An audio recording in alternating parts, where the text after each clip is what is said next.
இன்று நாம் உலகத்திலே ஏராளமான சத்தங்களை கேட்கிறோம். இந்த கேட்கிற சத்தங்கள் எத்தனை பேருக்கு ஞாபகம் இருக்கு? எத்தனையோ சத்தங்கள் கேட்குறோம். ஆனால் கேட்குற சத்தங்கள் எல்லாம் எங்களுக்கு ஞாபகத்தில் இருக்கா என்று கேட்டால் இல்லை. ஆனால் சில சத்தங்கள் எங்களுக்கு ஞாபகத்தில் இருக்குது. இப்போ பாருங்கள், இப்போ நம்முடைய தேசத்தில் இப்போ அநேகமாக இந்த திருமண வீடுகள், ஏதாவது ஒரு கொண்டாட்ட வீடுகள் இருந்தால் அவர்கள் என்ன செய்வார்கள், இந்த ஸ்பீக்கரை கொண்டு போய் எங்கே கட்டுவார்கள்? ஒரு உயரமான மரத்திலேயோ எங்கேயோ கொண்டே கட்டி பாட்டை போடுவார்கள். அது மிகவும் தூரத்திலே இருக்கும். அது காற்றில் அந்த பாட்டு நமக்கு வரும். ஆனால் அந்த பாட்டு எங்களுக்கு கேட்குற அளவுக்கு வராது. ஆனாலும் ஒரு பாட்டு, இந்த இசை, அந்த இது வரும்போது எவ்வளவு நாங்கள் பிஸியாக இருந்தாலும் சரி, வேறு வேறு காரியங்களில் இருந்தாலும் சரி, எங்களுடைய காதிலே அது வந்து சேருகிறது. அது மெல்லிசாக இருக்கும். அது பக்கத்தில் இருக்கிறவங்க கூட அப்படி ஒன்று வருதான்னு கேட்டால் கூட அவர்களுக்கு தெரியாமல் இருக்கலாம். ஆனால் ஒரு சிலருக்கு அது கேட்கும். அப்போ அது கேட்குற போது அவர்கள் என்ன செய்கிறார்? உடனே அது என்ன பாட்டு என்பதை ஐடென்டிஃபை பண்ணுகிறார்கள். அல்லது அந்த இசை வரும்போதே இது இன்ன பாட்டினுடைய இசை என்பதை அறிந்து கொள்கிறார்கள். அதற்கான காரணம் என்ன? அதாவது அவர்கள் டியூன்டாக இருக்கிறார்கள். அதாவது எந்த ஒரு விஷயமாக இருக்கிறதோ அதிலே அவர்கள் இணைந்திருக்கிறார்கள், அல்லது இசைந்திருக்கிறார்கள், அல்லது ஒருமனப்பட்டு இருக்கிறார்கள் என்று அர்த்தம். இப்போ உலகத்திலே நாங்கள் கேட்கிற பல சத்தங்களை நாங்கள் பார்க்கின்ற போது, சில சத்தங்கள் எங்களை தேவனுக்கு நேராக வழிநடத்துகிற சத்தங்கள். இன்னும் சில சத்தங்கள் அது சத்துருவினுடைய சத்தங்கள், நமக்குள்ளே சந்தேகங்களை விதைக்கக்கூடியதான சத்தங்கள். இப்போ சத்துருவினுடைய சத்தங்களை கேட்கிறவர்களுடைய வாழ்க்கையிலே அவருடைய எண்ணங்கள் சிதைந்து விடத்தக்கதாகவும், தேவனுடைய சித்தத்தை சிதைத்து விடுகிறதாகவும் அந்த சத்தங்கள் வரக்கூடியதாக இருக்கிறது. இன்று உலகத்திலே நாங்கள் பார்க்கின்ற போது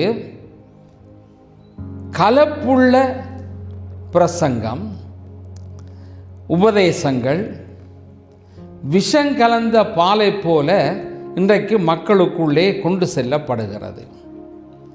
அதில் பார்க்கிற போது பால், வெள்ளை, தூய்மை, உபதேசம் அந்த விதமான ஒரு காட்சியை கொடுத்தாலும் அதற்குள்ளே நம்முடைய வாழ்க்கையை கெடுக்கக்கூடிய பல விஷம் உள்ளே கலந்திருக்கிறது. அதை புரியாமல் நாங்கள் பால் என்று சில வேளைகளிலே பருகுவதுண்டு. அவை அப்படியான காரியங்களும் இன்று உலகத்திலே அதிகமாக இருக்கிறது. அப்போ உண்மையான சத்தத்தையும் சத்தியத்தையும் அறியாதவர்கள் அதிலே வீழ்ந்து போய் விடுகிறவர்களாய் இருக்கிறார்கள். தேவனையும் அவருடைய வார்த்தைகளையும் சத்தியத்தையும் சரியாக அறிந்து கொண்டவர்கள், அந்த சத்தத்தை கேட்டவர்கள், அவர்கள் அந்த காரியத்திலே உஷாராக இருப்பார்கள். இது என்ன உபதேசம் என்பதை குறித்த தெளிவுள்ளவர்களாய் இருப்பார்கள். இப்போ நம்முடைய வாழ்க்கையிலே யாராவது ஒருவர், நாங்கள் நல்ல அன்புள்ளவர்களாக இருக்கும்போது யாராவது ஒருவர் வந்து இந்த நபர் இப்படிப்பட்டவர் அப்படி என்று சொன்னால் நாங்கள் அந்த நபரை குறித்து என்ன சொல்லுவோம்? சொல்லுகிறவரை அல்ல, யாரை குறித்து சொன்னாரோ நாங்கள் உடனே இந்த நபருக்கு நாங்கள் என்ன சொல்லுவோம்? நிச்சயமாக அவர் அப்படிப்பட்டவர் அல்ல. அதுக்கான காரணம் என்ன? அவரை அறிந்திருக்கிறார். அவர் யார் என்பதை அறிந்திருக்கிறார் என்பதுதான் முக்கியமான பக்கம். அப்போ இன்றைக்கு நம்முடைய வாழ்க்கையிலும் எங்களுக்கு ரெண்டு வகையான சத்தங்கள் எங்களுக்குள்ளே வருது. உலகத்தில் பல சத்தங்கள் இருந்தாலும் ஒரு தேவ பிள்ளைகளுடைய வாழ்க்கையை உடைக்கக்கூடிய சத்தங்களும் வருகிறது, எங்களுடைய வாழ்க்கையை உயிர்ப்பிக்கிற சத்தங்களும் வருகிறது. இந்த ரெண்டு சத்தங்களையும் நாங்கள் சரியாக ஐடென்டிஃபை பண்ணிக்கொண்டால், தெளிவாக்கி கொண்டால், நிச்சயமாக எங்களுடைய வாழ்க்கையிலே சரியான ஒரு புரிதலோடு நாங்கள் செல்லக்கூடியதாக இருக்கும். சில வேளைகளிலே விசுவாசத்திலே குறைவுள்ளவர்களாக இருப்பாராக இருந்தால், அப்படிப்பட்ட ஒரு விசுவாசி இது மாறுபாடான இந்த சத்தத்தினாலே வீழ்ச்சி அடைந்து போகிறவர்களாக மாறிப்போகிறார்கள். அப்போ அவர்களுக்குள்ளே அந்த தெளிவான சத்தியம் இல்லாத காரணத்தினாலே, அந்த விசுவாசம் அவர்களுக்குள்ளே ஊண்டப்படாத காரணத்தினாலே அவர்கள் அந்த தவறான போதனைகளுக்குள்ளே போவதற்கு சந்தர்ப்பங்கள் உருவாகிறது. ஆகவே இந்த ரெண்டு விதமான சத்தங்கள் தொனிக்கின்ற சந்தர்ப்பத்திலே நாம் தேவ சத்தத்தை பகுத்தறிந்து கேட்கும் மக்களாக இருந்தால் தேவ திட்டம் நம் மூலமாக இந்த உலகத்திலே நிறைவேறும். அப்போது இந்த உலகத்திலே கொடுக்கப்படுகிற ஒலிக்கப்படுகிற இந்த சத்தங்களை குறித்து நாங்கள் தெளிவுள்ளவர்களாக இருக்க வேண்டியது அவசியம்.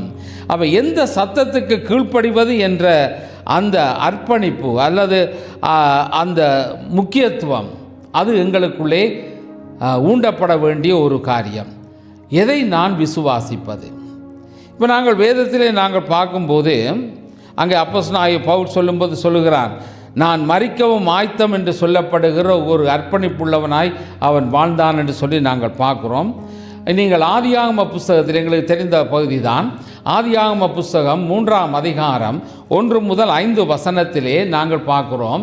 இந்த வசனத்திலே சொல்லப்படுகிற காரியம் என்னவென்றால், அங்கே ஆண்டவருடைய வார்த்தை அங்கே சொல்லுகிறது, காட்டு ஜீவன்களை பார்க்கிலும் சர்ப்பமானது தந்திரம் உள்ளதாய் இருந்தது, அது ஸ்திரியை நோக்கி என்று அந்த வசனம் போகிறது.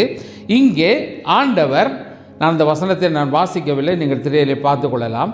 அங்கே நாங்கள் பார்க்குறோம், ஆண்டவர் மனிதனை உருவாக்கி அந்த மனிதனை ஏதேன் என்கின்ற தோட்டத்திலே கொண்டு போய் வைத்து அந்த நிலத்தை பண்படுத்தவும் காக்கவும் வைத்தார் என்று நாங்கள் வேதத்திலே பார்க்குறோம். அந்த வேளையிலே ஆண்டவர் இந்த ஆதாமுக்கு என்ன சொல்லி இருந்தார் என்றால், இந்த கனியை, இந்த தோட்டத்தின் நடுவில் உள்ள கனியை நீங்கள் புசிக்கிறதிலே ஆண்டவர் 2 காரியத்தை வைக்கிறார். ஒன்று நன்மை தீமை அறியத்தக்க கனியும், இன்னொன்று ஜீவ விருட்சத்தின் கனியும். ஜீவ விருட்சத்தின் கனியை புசிக்கலாம், ஆனால் நடுவே இருக்கிற இந்த மரத்தின் கனியை புசிக்கக்கூடாது என்று சொன்னார். புசிக்கு நாளிலே நீ சாகவே சாவாய் என்று சொல்லப்பட்டது. இது யாருக்கு சொன்னார்? ஆதாம் ஏவாளுக்கு சொன்னாரா அல்லது ஆதாமுக்கு சொன்னாரா? ஆதாமுக்கு சொன்னார். உங்கள்கிட்டையும் சரியாக பார்க்க வேண்டும். ஆதாமுக்கு சொன்னார். சரி, இப்போ இந்த இடத்திலே ஆதாமுக்கு சொல்லப்பட்ட வார்த்தை இப்போ சாத்தான் சர்ப்பமானது வந்து இப்போ பேசுகிறது. சர்ப்பம் பேசுகிற போது இப்போ அவள் பதில் கொடுக்கிறாள். இப்போ அவளுக்கு இந்த காரியம் எப்படி தெரியும்? ஆதான் சொல்லியிருப்பார். இப்போ இதில் நாங்கள் முதலாவது பார்க்க வேண்டிய விஷயம் என்னென்றால், ஆதாம் மறைவில்லாமல் தெளிவான தேவ சத்தத்தை அவன் கேட்டான். அந்த கேட்டதை அப்படியே மனைவிக்கு சொன்னான். சரிதானே? மனைவிக்கு சொன்னதினாலே மனைவிக்கு அந்த சத்தம் உள்ளத்திலே தொனித்து கொண்டிருந்த அந்த சமயத்திலே இன்னொரு சத்தம் வருகிறது வெளியிலே இருந்து. 3வது நபருடைய சத்தம் சர்ப்பத்தின் வடிவிலே வந்து அவளோடு பேசுகிறது. அப்போ அந்த பேசுகிற அந்த சத்தத்தை நாங்கள் அங்கே பார்க்கின்ற போது அந்த சத்தம் எதுவாக இருக்கிறது என்று கேட்டால், இந்த மரத்தின் கனியை புசித்தால் நீ தேவனைப் போல மாறுவிடுவீர்கள் என்று சொல்லப்படுகிற ஒரு செய்தியை கொடுக்கிறான். அப்போது அவளுடைய உள்ளத்திலே கணவன் சொன்ன தேவனால் அவருக்கு கொடுக்கப்பட்ட அந்த செய்தி உள்ளத்திலே தொனித்து கொண்டு இருக்கிற போது அந்த வேளையிலே சத்துரு வந்து அவளுக்குள்ளே இன்னொரு செய்தியை கொடுக்கிறது.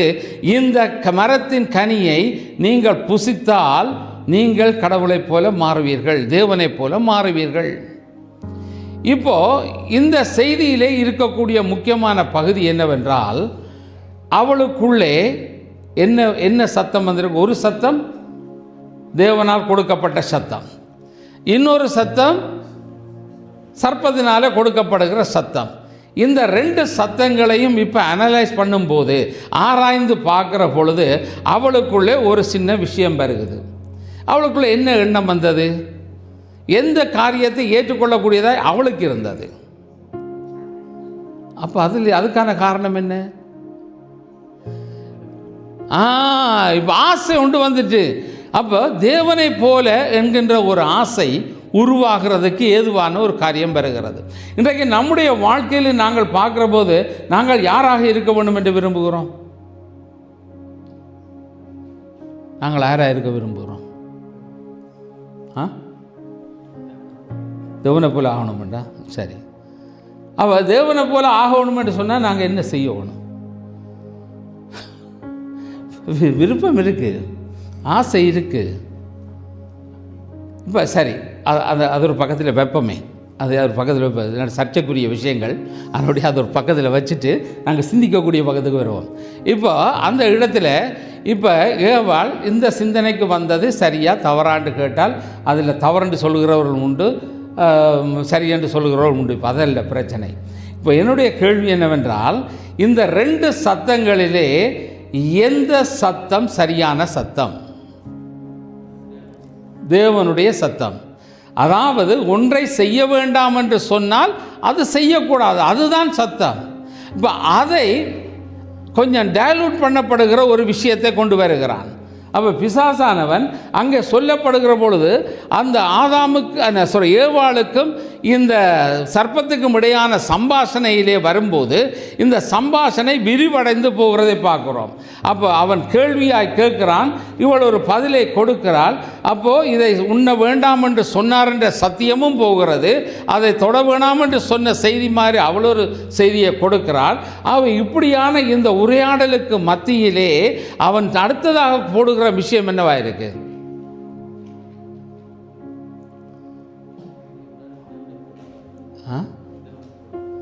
அதாவது இப்போ அங்கே இந்த உரையாடலில் நீங்கள் பார்க்கும்போது அதில் நாங்கள் பார்க்குற விஷயம் என்னென்றால், இந்த புசிக்கின் நாளிலே சாகவை சாவா என்று ஆண்டவர் ஒரு வார்த்தை கொடுத்துட்டார்.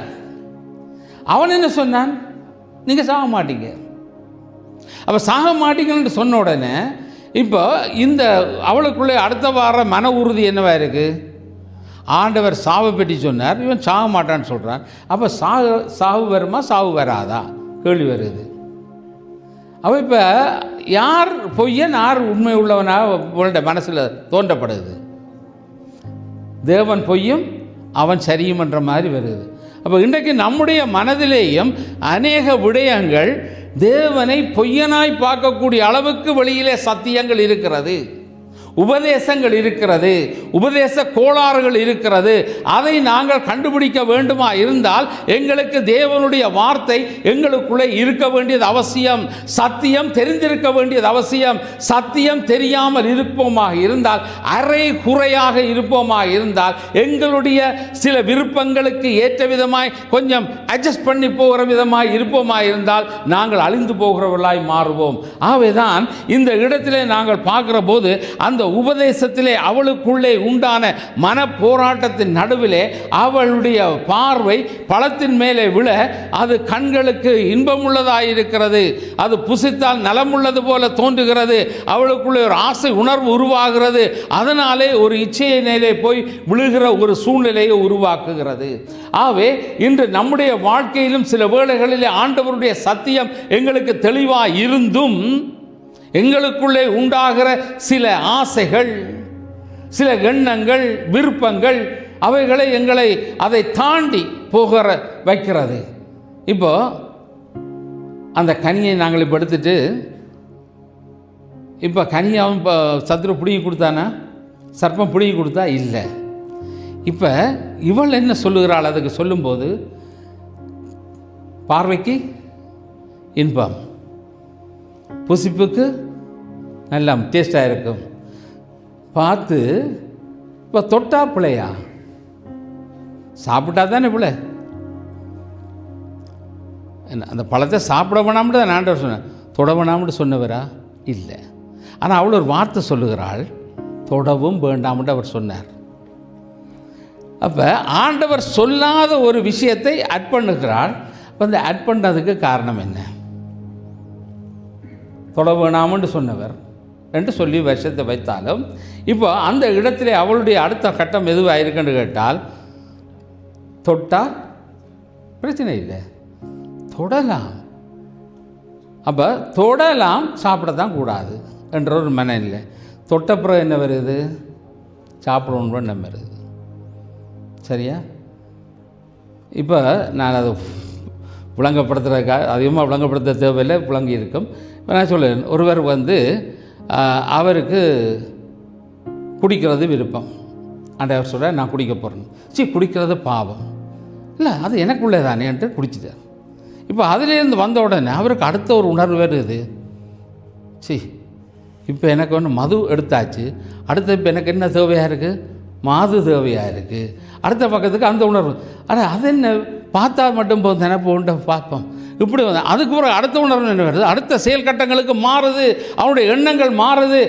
எதுக்கான காரணம் என்னவென்றால், எது ஒன்று தவறோ அந்த தவறை செய்ததினாலே, அந்த தவறை உட்கொண்டதினாலே உண்டாகிற மாற்றம் அவனை அறியாத நிலைமைக்கு அவனை கொண்டு போகிறது போலதான் இந்த இடத்தில் நாங்கள் பார்க்கிறோம். ஆண்டவர் சொன்ன காரியத்துக்கு கீழ்ப்படியாததினாலே இந்த தவறு உருவானது. அவள் கேட்ட சத்தம் தேவ சத்தத்தையும் கேட்டாள், அறிந்திருந்தாள். அதே நேரத்தில் சத்துருனுடைய சத்தத்தையும் கேட்டாள். இந்த ரெண்டு சத்தத்தையும் கேட்டுட்டு அவள் ஒரு முடிவுக்குள்ளே போகிறாள், சத்துருவினுடைய சத்தத்துக்கு. இன்று நாங்களும் இந்த சத்தங்களை அறிந்திருக்கிறோம், இருந்தாலும் நாங்கள் எந்த சத்தத்துக்கு கீழ்ப்படுகிறோம் என்பது முக்கியம்.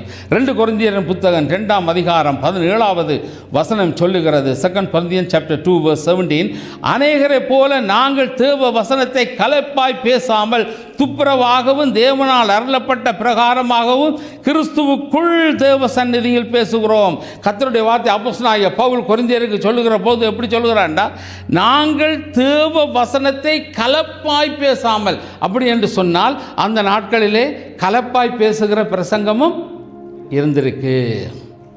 அப்போ நாங்கள் தேவனுடைய வசனத்தை கலப்பாய் பேசாமல் துப்புரவாக, பியோர், தூய்மையான ஒரு சத்தியத்தை நாங்கள் பேசுகிறவர்களாக, தேவனால் அருளப்பட்ட பிரகாரமாக கிறிஸ்துவுக்குள் தேவனுடைய சந்நிதியில் பேசுகிறோம்.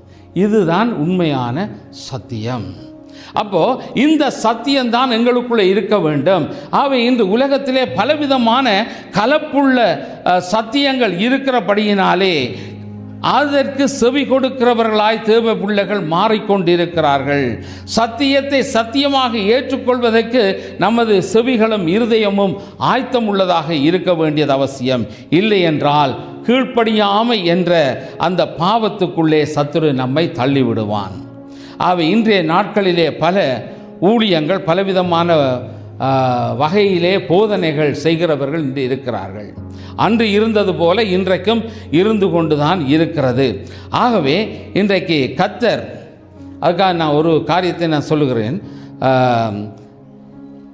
இன்றைக்கு உலகத்திலே வேறு எத்தனையோ போதனைகள் யூடியூப்பில் நீங்கள் பார்க்கக்கூடியதாக இருக்குது, டிவியில் பார்க்கக்கூடியதாக இருக்குது.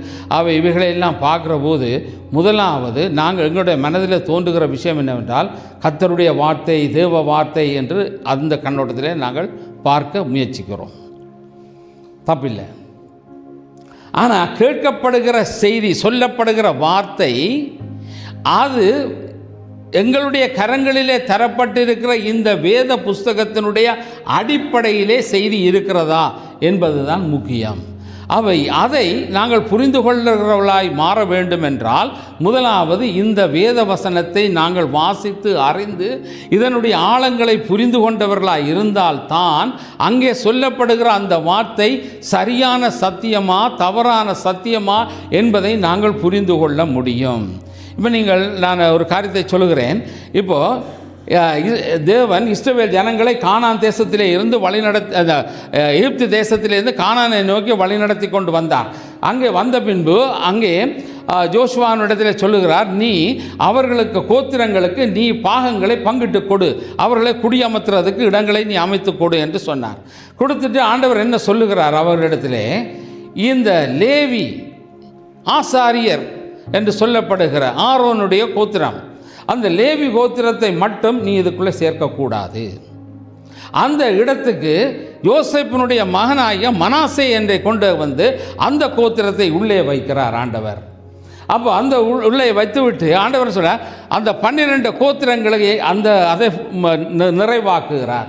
நிறைவாக்கிட்டு இந்த ஆசாரியர்களை ஆண்டவர் அந்த ஆசாரிய கோத்திரத்தை, அதாவது லேவி கோத்திரத்தை ஆண்டவர் என்ன செய்கிறார் என்றால் தன்னுடைய சேவை செய்வதற்கு, ஊழியத்தை செய்வதற்கு, ஆசாரிய பணியை செய்வதற்காக அவர்களை பிரித்தெடுத்து வைக்கிறார்.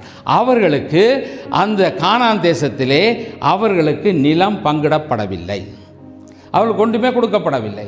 அவர்கள் இப்போ எதற்காக நியமிக்கப்பட்டிருக்கிறார்கள் என்றால் அவர்கள் தேவனுடைய சமூகத்திலே ஆராதனை செய்கிற ஆசாரியர்கள்.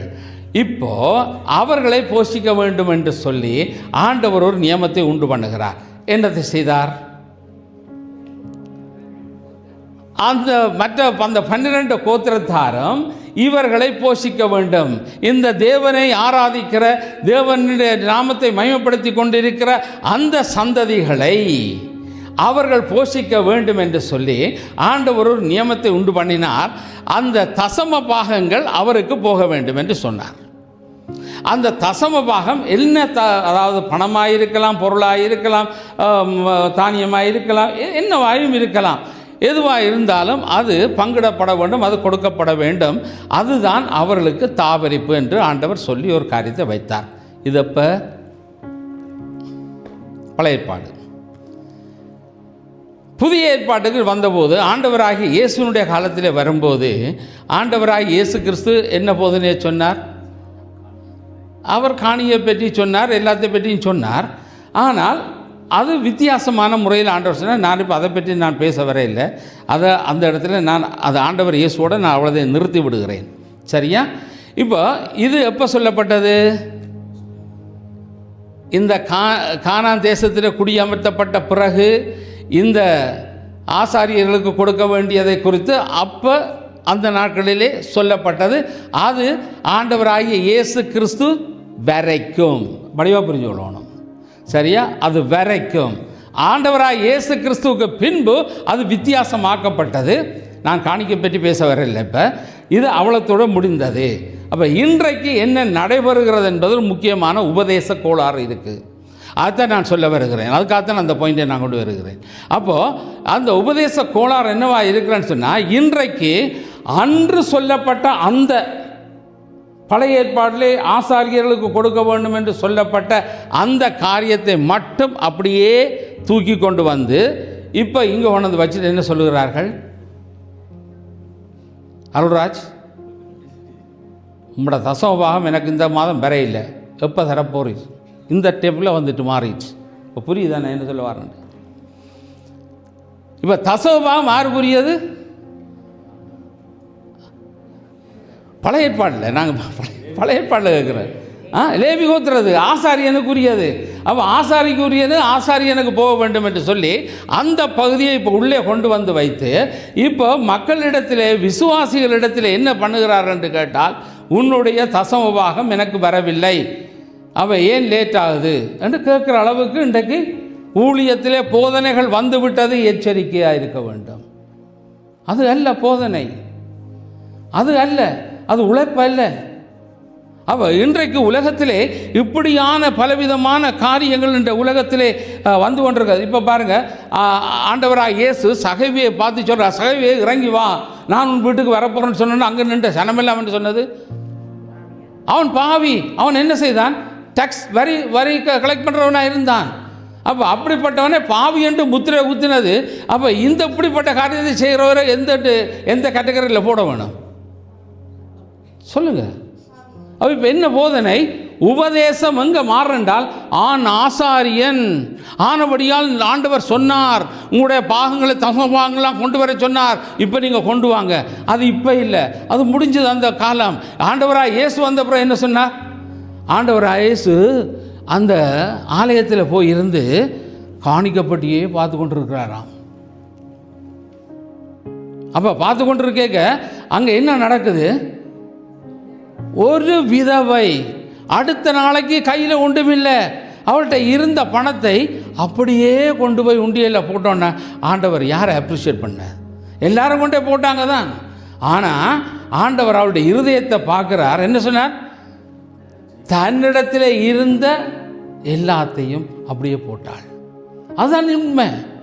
வேதத்தில் என்ன சொல்லுகிறது? தசமபாகத்தை பற்றி சொல்லும்போது என்ன சொல்கிறார்? ஆண்டவர் தசமபாகம்னு சொன்னார் அங்கேயாவது வேதத்தில்? இல்லை. அப்போ ஆண்டவர் சொன்னார், நீ எந்த அளவினால் அளக்குறியோ அந்த அளவினால் உனக்கு அளக்கப்படும். அமுக்கி குலுக்கி சரிந்து விழும்படி கொடு. அப்போ உனக்கு அதுக்கு ஒரு கட்டுப்பாடு கிடையாது. நீ எவ்வளவு வேணும்னாலும் நீ கொடுக்கலாம்.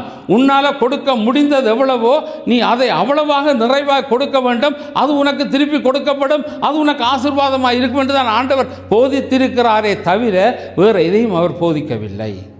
ஆகவே இன்றைக்கு இதனாலே ஒரு குழப்பத்தை உண்டு பண்ணி இன்று அநேகர் பலவிதமான காரியங்களை போதிக்கிற உபதேசங்கள் இருக்கிறபடியினால் நாம் எச்சரிக்கையாக இருக்க வேண்டும்.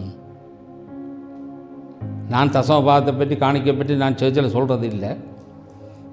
ஆனால் அவரவருக்கு தெரியவன் நான் என்ன செய்வோன்றது அது உங்களுக்கும் தேவனுக்கும் விடப்பட்ட காரியமே தவிர, அப்போ இதற்கு நாங்கள் இந்த சத்தியத்தை தெளிவாய் புரிந்து கொள்ளவில்லை என்றால், இப்போ வேதத்தில் நீங்கள் சொல்லும்போது ஆண்டவருடைய வார்த்தைன்னு சொல்ல சங்கீதத்தில் பல பரிசுத்த அலங்காரத்தினுடனே சந்நிதி முன் வாருங்கள், காணிக்கைகளோடு சந்நிதி முன் வாருங்கள். இது கர்த்தருடைய ஆலயத்துக்கு போகும்போது காணிக்கை கொண்டு போகணும், கொடுக்க வேண்டும் என்றது அது வளமை, அது இருக்கிறது.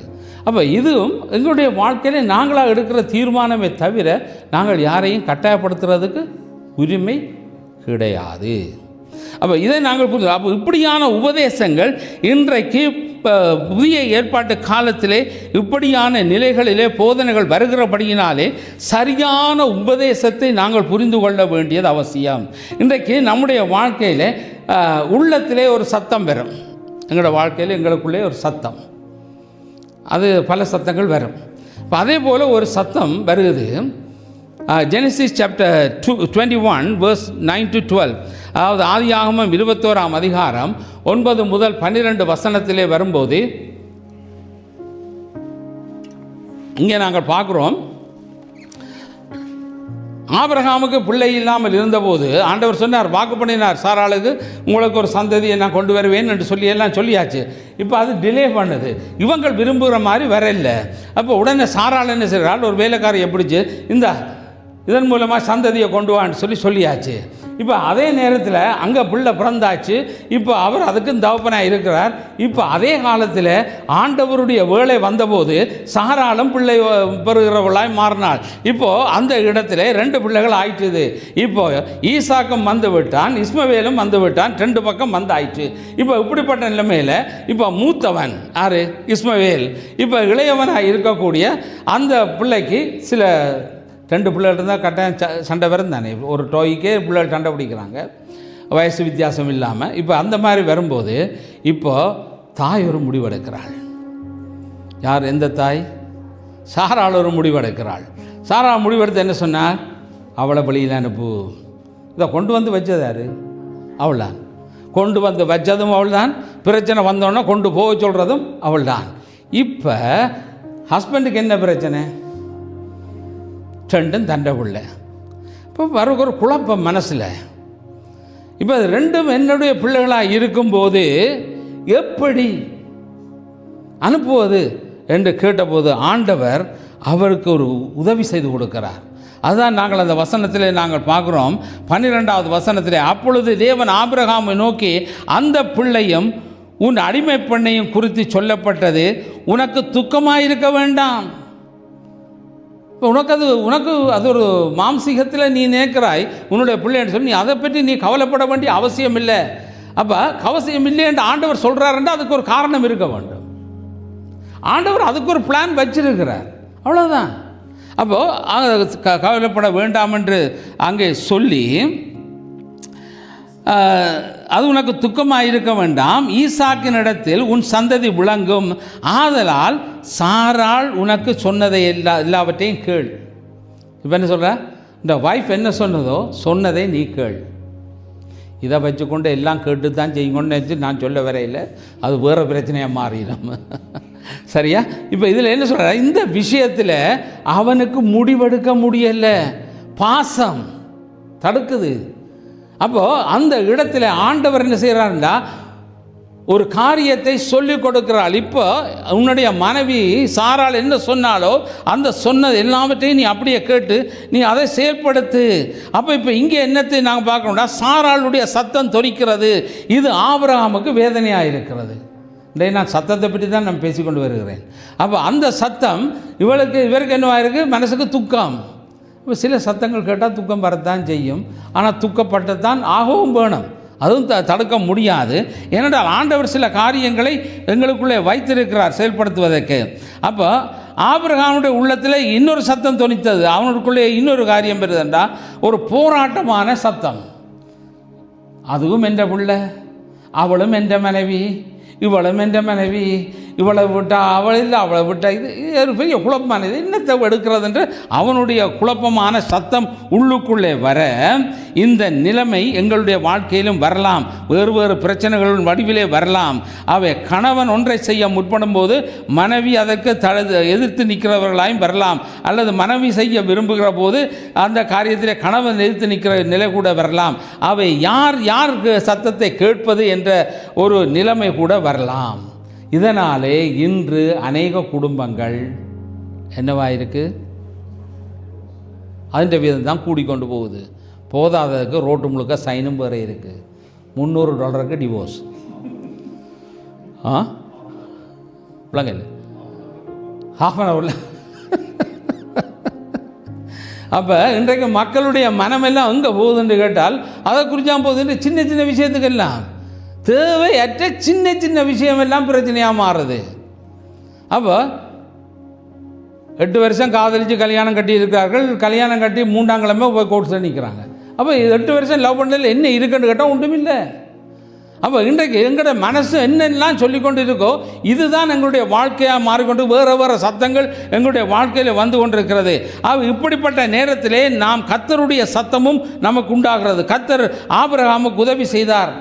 சங்கீத புஸ்தகம் 32ஆம் அதிகாரம் 8வது வசனத்தை நாங்கள் வாங்கும்போது சங்கீதக்காரன் சொல்கிறான், நான் உனக்கு போதித்து நீ நடக்க வேண்டிய வழியை உனக்கு காட்டுவேன், உன் மேல் என் கண்ணை வைத்து உனக்கு ஆலோசனை சொல்லுவேன். அதுதான் நம்முடைய தேவன். எந்த சூழ்நிலையிலும் நாங்கள் அவரை நோக்கி பார்க்கும்போது ஆன்சர் அங்கே இருந்து வரும். அவருடைய ஆன்சருக்கு நாங்கள் காத்திருக்க வேணும். எங்களுடைய ஐடியாவை போட்டு ஆண்டவரே இந்த ஐடியாவின்படி நீர் எனக்கு செய்ய மட்டும் கேட்டால் நெவர். ஆண்டவர் அதை ஒரு நாளும் செய்ய மாட்டார். ஆனால் நாங்கள் எப்படி கேட்குறது, அப்படி தான் கேட்போம். ஆண்டவருக்கே நாங்கள் ஒரு மேப்பை போட்டு, ஆண்டவரே எனக்கு இன்னென்ன மாதிரி நீர் செய்து வந்தால் சந்தோஷம். அது இல்லை ஆண்டவருடைய சந்தோஷம். ஆண்டவர் ஒரு பிளான் வச்சிருக்கிறார். அந்த பிளானின்படி நாங்கள் போக வேண்டும். அவருடைய சத்தத்தை நாங்கள் கேட்கிறவர்களாக மாற வேண்டும். ஆனால் நாங்கள் இருந்து கொண்டு எங்களோட மைண்டெல்லாம் குழம்பி கொண்டு இருக்கோம். இது இப்படி போட்டால் அது அப்படி வரும், அதை அப்படி வச்சா இது இப்படி வரும், இப்படி வந்தால் அதுக்கு பதில் இப்படி தான் யோசிச்சு கொண்டு இருக்கிறோம். அது அல்ல. எங்களுடைய பாரத்தை, எங்களுடைய தேவையை, எங்களுடைய மனதின் நிலையை ஆண்டவருக்கு தெரிவிக்க வேண்டும். அவருடைய பாதையில் காத்திருக்க வேண்டும். ஆண்டவர் பேசுவார். எப்படி பேசுவார்? எப்படி பேசுவார்? வார்த்தை. இது நீங்கள் வேதத்தை வாசித்தால் இதற்கூடாக பேசுவார். நீங்கள் கர்த்தருடைய வார்த்தையை பிரசங்கமாக கேட்டால் பிரசங்கத்துக்கூடாக பேசுவார். அல்லது ஏதாவது ஒரு வழியிலே ஆண்டவர் உங்களுக்கு ஒரு வார்த்தையை கொண்டு வந்து தருவார். அதுதான் எங்களுக்குள்ளே தெளிவான சத்தியம். அதை நாங்கள் புரிந்து கொள்ள வேண்டியது அவசியமாக இருக்கிறது. எந்த குழப்பமான சூழ்நிலையிலும் நாம் எதை செய்ய வேண்டும் என்பது கர்த்தருடைய சமூகத்திலே காத்திருப்பது. ஆபிரகாம் இடத்திலே அந்த இப்படியான சூழ்நிலை வந்தபோது அங்கே சாராளுடைய சொல்லை மட்டும் கீழ் என்று சொல்லுகிற ஒரு சத்தம், அந்த சத்தத்துக்கு அவன் கீழ்ப்படிந்தான். அந்த வார்த்தையின்படியாக அவன் தன்னுடைய அந்த மனைவியையும் ஆகாரையும் அந்த பிள்ளையையும் அந்த இடத்தை விட்டு அனுப்பி விட்டான் என்று சொல்லி நாங்கள் பார்க்குறோம். கர்த்தர் அவருக்கு ஒரு பிளான் வச்சுருந்தார். ஆருக்கு? ஆகாருக்கு ஒரு பிளான் வச்சுருந்தார். அது இவர்கள் போட பிளான் அல்ல, அது தேவனுடைய பிளான். ஆண்டவர் ஆபிரகாமுக்கு என்ன சொன்னார்? நான் உன் சந்ததியை ஆசீர்வதிப்பேன். அவ்வளோதான். அது ஆரிடத்திலிருந்து வந்தாலும் அந்த சந்ததி ஆசீர்வதிக்கப்படுது. இஸ்மவேலும் ஆசீர்வதிக்கப்பட்ட சந்ததி, ஈசாக்கும் ஆசீர்வதிக்கப்பட்ட சந்ததி. அப்போ தேவன் வாக்கு கொடுத்தால் அது கொடுத்ததை சரியாகத்தான் நிறைவேற்றுவாரே தவிர இப்படி இப்போ நாங்கள் என்ன சொல்கிறோம்? இப்போ நாங்கள் நேரடியாக நாங்கள் இந்த நிலையை பார்க்குறோம். இந்த பிரச்சனைக்கு யார் காரணம்? ஆபிரகாம் காரணம் இல்லை, சாராள் தான் காரணம். இப்போ நாங்கள் என்ன சொல்கிறோம்? பிரச்சனை. ஆனால் வேதத்தில் ஆண்டவர் என்ன சொல்லி வச்சிருக்கார்? அவன் சகோதரர்களுக்கு எதிராய் குடியிருப்பான். அப்போ அவன் எந்த பக்கத்தில் பார்த்தாலும் எதிராகத்தான் இருக்க போகிறான். அது நியதி, அது தேவனால் கொடுக்கப்பட்டது. அப்போ நாங்கள் யாரையுமே குற்றஞ்சாட்டி பிரயோசனம் இல்லை. ஆகவே என கருமையாளர்களே, இந்த சந்தர்ப்பத்தில் நாங்கள் என்ன செய்ய வேணும்? இதை சாராள் செய்த பிள்ளையால் தான் இப்படி நடக்குன்னு சொல்லி கொண்டிருக்கிறது சரியா, அல்லது இதற்காக நாங்கள் ஜெபம் பண்ணுறது சரியா? அப்போது இன்றைக்கு நாங்கள் கேட்குற சத்தங்கள் வித்தியாசமான சத்தங்களை கேட்கிறபடியினால் நாங்கள் அந்த சத்தங்களை பகுத்தறிய வேண்டியவர்களாக இருக்கிறோம். இன்னொரு காரியத்தை நான் உங்களுக்கு சொல்ல விரும்புகிறேன். நீங்கள் 1 ராஜாக்களின் புஸ்தகம் 12வது அதிகாரம் 3 முதல் 5 வசனங்கள். 1 King chapter 12 verse 3 to 5. இங்கே நாங்கள் பார்க்குறோம், இங்கே ஒரு சத்தம் வருது, மக்களுடைய சத்தம். த நாய்ஸ் ஆஃப் பீப்புள், இந்த சனங்களுடைய சத்தம். இங்கே என்ன வருகிறது என்று கேட்டால், வசனத்தை நீங்கள் பாருங்கள். நான் செய்திக்குள்ளேயே நான் போய்கொண்டிருக்கிறேன், ஏனென்றால் இதை வாசித்து கொண்டு போவது டைம் எடுக்கும். ஆகவே யெரொபெயாம், இந்த யெரொபெயாம் யார்? யெரொபெயாமுக்கு ஆள் அனுப்பி என்று சொல்லப்படுகிற வசனம் வருகிறது. இந்த ரெகோபெயாம் என்பது சாலமோனுடைய மகன். இந்த யெரொபெயாம் என்று சொல்லப்படுவது சாலமோனுடைய வேலைக்காரன், ஒரு ஊழியன். இப்போ இந்த சாலோமோனுடைய தவறான வழி நடக்கையினாலே தேவன் ஒரு காரியத்தை சொல்லி வைத்தார். என்ன சொன்னவென்றால், உன்னுடைய 12 கோத்திரங்களை நீ ஆளப்போவதில்லை. உன்னுடைய ஊழியக்காரனாக இருந்த யெரொபெயாமுக்கு 10 கோத்திரமும் உன்னுடைய மகன் ரெகோபெயாமுக்கு 2 கோத்திரமும் கொடுக்கப்படும் என்று தேவனால் சொல்லப்பட்ட காரியம். இவனுடைய மரணத்துக்கு பின்பு, சாலமோனுடைய மரணத்துக்கு பின்பு, இப்போ ரெகோபெயாம் ராஜாவாக பதவி ஏற்கிறான். ராஜாவாக பதவி ஏற்ற பின்பு அந்த இடத்துல ஒரு இஷ்யூ வருது, ஒரு முக்கியமான பிரச்சனை வருகிறது. அந்த முக்கியமான பிரச்சனை என்றால், சாலமோன் தன்னுடைய ஜனங்களுக்கு ஒரு மிகவும் கடுமையான ஒரு பார சுமையை கொடுத்திருக்கிறார். அப்போ அது கொடுத்திருந்தபடியினாலே இப்பொழுது அவர் மரித்து போன பின்பு இப்போ ராஜாவாக வந்திருக்கிற ரெகோபெயாமினிடத்திலே அவர்கள் தங்களுக்கு இந்த பார சுமையாக இருக்கிறது, ஆகவே உங்களோட அப்பா இப்படியான ஒரு சுமையை எங்களுக்கு தந்திருக்கிறார், அதை நீர் கொஞ்சம் எங்களுக்கு எடுத்து போடும் என்று கேட்குறார்கள். இது ஒரு சரியான ஒரு வேலிட் ரீசன் தான். அவர்கள் பாரம் சுமக்கிற ஒரு கடினமான சூழ்நிலை, கடினமான வாழ்க்கை இருக்கிற போது அதை இலகுவாக்கி கொடுப்பது ஒரு ராஜாவினுடைய கடமை.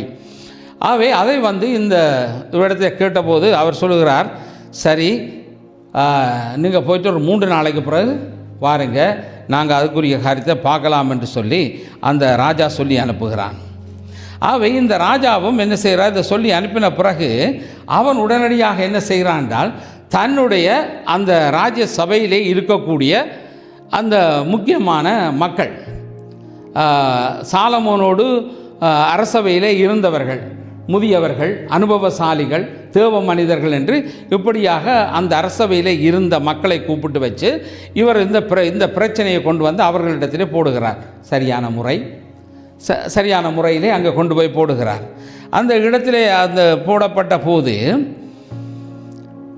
அந்த அடுத்த பக்கத்தை நீங்கள் பார்க்கும்போது 1 ராஜாக்கள் 12ஆம் அதிகாரம் 7 முதல் 11 வசனத்தை நீங்கள் பார்க்கும்போது அங்கே ஒரு காரியம் சொல்லப்படுது. என்னென்னு சொன்னால், இந்த முதியவர்கள், இந்த அனுபவசாலிகள், தேவ மனிதர்கள் இப்போ ஒரு ஆலோசனையை கொடுக்கிறார்கள் இந்த ரெகோபெயாமுக்கு.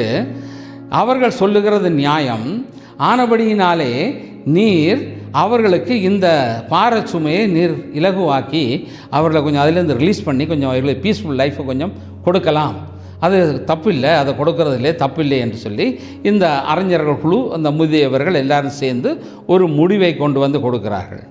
அதை கேட்டாச்சு. இப்போ அவர் ஆற்று சத்தத்தை கேட்டார், ரெகோபெயாம் ஆற்று சத்தத்தை கேட்டது. அனுபவசாலி, தேவ மனிதர்கள், முதியவர்கள், இப்படிப்பட்ட இந்த முக்கியமானவர்களுடைய சத்தத்தை இப்போ அவன் கேட்டான்.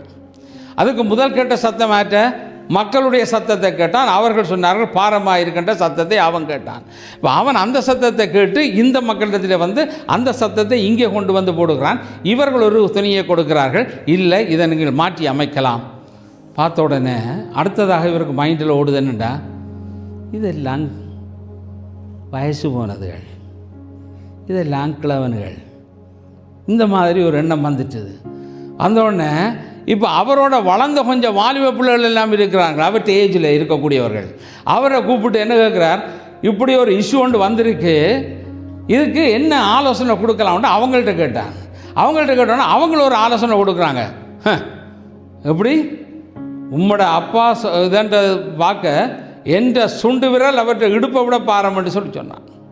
அதாவது நான் செய்ய போகிறது இதை விட கொடுமையான ஒரு பாரத்தை உங்களுக்கு தரப்போகிறேன், இதுதான் முடிவு. 3ஆம் நாள் வரும்போது முடிவு ஆயத்தப்படுத்தப்பட்டாயிட்டு. இவன் ஆற்ற சத்தத்தை கேட்டான். வாலிபர்களுடைய இந்த நாட்களிலே அநேகருடைய சத்தம் எத்தனையோ விதமாக இருக்குது. இன்றைக்கு அநேக வாலிபர்கள் என்ன சொல்லுகிறார்கள், அவருடைய சத்தம் எதை நோக்கி ஓடுகுது, வாழ்க்கை எதை நோக்கி ஓடுகுது, இந்த உலகம் எதை நோக்கி ஓடுகின்றார். இன்றைக்கு அநேக வாலிபர்கள் தங்களை அழித்து கொண்டிருக்கக்கூடிய பாதையிலே ஓடிக்கொண்டிருக்கிறார்கள். அந்த சத்தம் ஒரு சரியான சத்தம் அல்ல, அழிவுக்குரிய சத்தம். ஆகவே இன்றைக்கு அந்த முதியோர்கள் அனுபவசாலிகளுடைய சத்தங்களை ஏற்றுக்கொள்ள இன்றைக்கு உலகத்திலே மக்கள் இல்லை, ஏற்றுக்கொள்ளக்கூடிய நிலையிலே வாலிபர்கள் இல்லை. அப்போ வாலிபர்களுடைய சத்தம் ஒரு பக்கம் இருக்கிறது. இன்றைக்கு அனுபவம் இல்லாதவர்களுடைய சத்தத்துக்கு இடம் கொடுத்து அநேக குடும்பங்கள் வாலிபர்கள் அழிந்து போகிற சூழ்நிலையிலே இன்றைக்கு இருக்கிறார்கள். அவை ரெகொபெயாம் சத்தத்தை சரியாக நிதானித்து அறியாத ஒருவனாய் நாங்கள் பார்க்கிறோம். சத்தத்தை கேட்டான், ஆனால் சத்தியத்தை சரியாய் புரிந்து கொள்ளாமல் தவறான முடிவை அவன் எடுத்தான் என்று சொல்லி நாங்கள் பார்க்குறோம். ஆகவே எனக்கு அருமையானவர்களை வேதம் சொல்லுகிற ஒரு அருமையான வசனம் என்னவென்று சொன்னால் லெவிட்டிகல்ஸ் சாப்டர் 19:32, லேவியர் ஆகமம் 19ஆவது அதிகாரம் 32வது வசனம். நரைத்தவனுக்கு முன்பாக எழுந்து முதிர் வயது உள்ளவன் முகத்தை கனம் பண்ணி உன் தேவனாகிய கர்த்தருக்கு பயப்படுவாயாக, உன் தேவனுக்கு பயப்படுவாயாக, நான் கர்த்தர்ன்னு சொன்னார். இப்போ என்ன சொல்கிறார், நரைத்தவனுக்கு முன்பாக, வயது முதிர்ந்தவனுக்கு முன்பாக என்ன செய்யணும், எழும்பி கனம் பண்ணணும். இப்போ என்ன நடக்குது, இப்போ உலகத்தில் இப்போ வயசானாக்கள் தச்சல் யாரும் வீட்டை வந்தால் இப்போ வாலிப பிள்ளைகள் இப்படி இருக்கிறார்கள் சொல்லுங்கள், பார்க்க இல்லையா நீங்கள்? ஒரு இடத்துலையும் ஒரு வீட்டுக்கும் போனது இல்லையா? காலுக்கு மேலே கூட hi dad, somebody is here, they want to see you. என்ன அவ்வளோதான், வந்ததாரோ எனக்கு அவருக்கும் சம்பந்தமே இல்லை, அவ்வளோதான். எனக்கு இப்படி தான் போகுது. அப்போ என்ன நடக்குது, அவர்கள் மற்றவர்களை கனம் பண்ணுற அளவுக்கு இல்லை. அப்போது இது ஒரு வயதுக்கு மூத்தவர். இப்போ நம்மளோட ஊரில் எல்லாம் இப்படி நாங்கள் பார்க்குறோம், வந்தோடனே வாங்க, வரவேற்கிற ஒரு பண்பு அது இருக்குது, வாங்க ஒரு ரிசீவ் பண்ணுறது. அப்போது இது பிள்ளைகளுக்கு சொல்லிக் கொடுக்க வேண்டிய பக்கம். இன்றைக்கு இதெல்லாம் மறைஞ்சு போயிட்டு இப்போ அந்த மாதிரியான ஒரு பேக்ரவுண்டில் தான் இவனுடைய வாழ்க்கை இருக்கிறது. அப்போ முதிர் வயது உள்ளவனை கனம் பண்ணுகிற அந்த எண்ணம் இந்த ரெகொபெயாமுக்கு வரவில்லை. அப்போ எந்த சத்தத்தை நாங்கள் கேட்குறோம்? இன்றைக்கு அனுபவம் மிகுந்த சத்தத்தையா அல்லது அழிக்கின்ற சத்தத்தையா நாங்கள் கேட்குறோம்? அவன் என்ன சத்தத்தை கேட்குறோம் என்பது முக்கியம். இன்னொரு சத்தம் இருக்கிறது, 1 Samuel chapter 17 verse 33. இது ஒரு சத்தம். இது என்ன சத்தம் என்று கேட்டால், கோலியாத் ஒரு பக்கத்தில் நிற்கிறான் சத்தம் போட்டுக்கொண்டு, வாடா வாடா சண்டை கண்டு. இங்கே இந்த சவுல் போய் ஒழித்து கொண்டிருக்கிறான், படை பயந்து கொண்டு இருக்குது. இப்போது இந்த தாவீது சொன்னான், ராஜா நான் போகிறேன் சண்டை பிடிக்கன்னு சொன்னோன்னே அவன் ஒரு வார்த்தை பேசுகிறான்.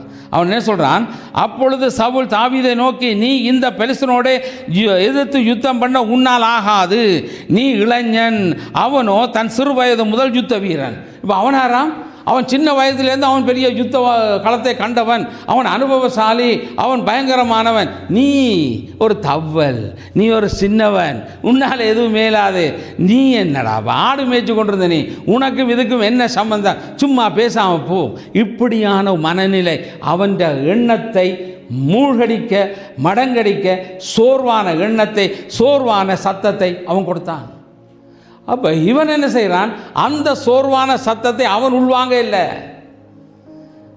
அந்த அவன் நீ போறியா, இந்த உடுப்பெல்லாம் போட்டுக்கொண்டு வா, அது தூக்கவே இல்லை, அவனை விட பெருசு. ஆஞ்சனா இதெல்லாம் எனக்கு வேண்டாம், தூக்கி எறிஞ்சான். யாரோட பலத்தோடு போனான்?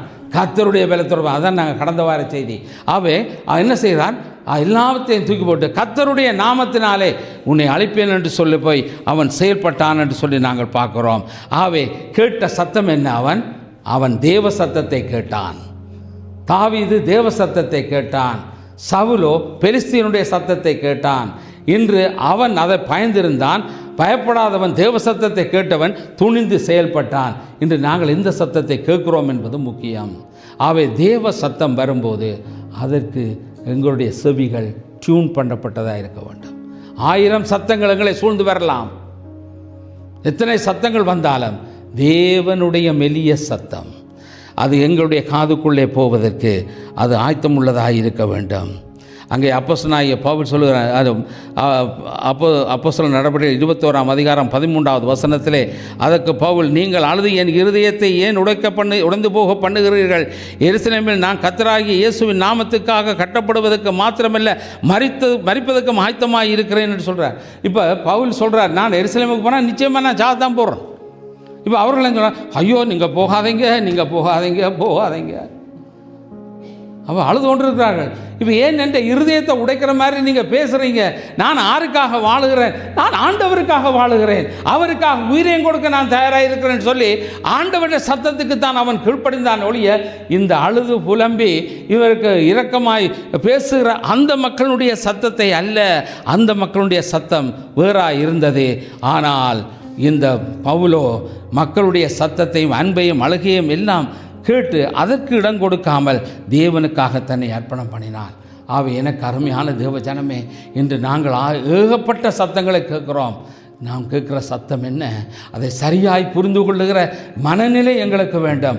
ஆண்டவரிடத்தை கேட்கணும். ஆண்டவரே என்னோடு நீர் பேசும், எனக்கு பதில் தெரியாது. ஆண்டவரே எனக்கு எந்த வழியிலே போவதென்று தெரியாது, எந்த சத்தத்தை கேட்பதென்று தெரியாது. ஆண்டவரே நீர் எனக்கு சரியான பாதையை காட்டும் என்று அவருடைய பாதத்திலே நீ முழங்கால் படுவிடுவாயானால் கர்த்தர் உனக்கு ஒரு வழியை காண்பிப்பார். அதுதான் தேவன் நம்மோடு செய்கிற காரியம். பல உபதேசங்கள் வரலாம், உபதேசத்தை ஃபில்டர் பண்ணி எடுக்க வேண்டி இருக்கிறது. தேவனுடைய வசனம் போல வரலாம், அதுபோல எங்களுக்கு காண்பிக்கப்படலாம், உண்மை போல காண்பிக்கப்படலாம். எச்சரிக்கையாக இருக்க வேண்டியது அவசியம். ஏதேன் தோட்டத்திலே கர்த்தருடைய வார்த்தை அறிந்திருந்தும் சர்ப்பத்தின் சத்தத்தை கேட்டாள். ஆகாரின் விடயத்தில் தீர்மானம் எடுக்க முடியாத சமயத்திலே தேவன் ஆபிரகாமுக்கு தேவ சத்தத்தை கொடுத்தார். ரெகொபெயாம் முதியவர்கள், அனுபவசாலிகள், தேவ மனிதர்களுடைய சத்தத்தை புறந்தள்ளி வாலிபர்களுடைய சத்தத்துக்கு செவி சாய்த்தான். சவுல் தாவீதுக்கு சோர்வுண்டாக்குற சத்தத்தை கொடுத்தான். தாவீதோ கர்த்தரின் சத்தத்தின்படி கோலியாத்தை வென்றான். பவுலை எருசலேம் போகக்கூடாது என்று மக்கள் தடுத்தார்கள். ஆனாலும் தேவ சத்தத்துக்கு கீழ்ப்படிந்து அவன் தன்னுடைய உயிரையும் கொடுத்தான். இன்று நாமும் எந்த சத்தத்துக்கு கீழ்ப்படிய போகிறோம்? நாங்கள் சிந்திப்போமா?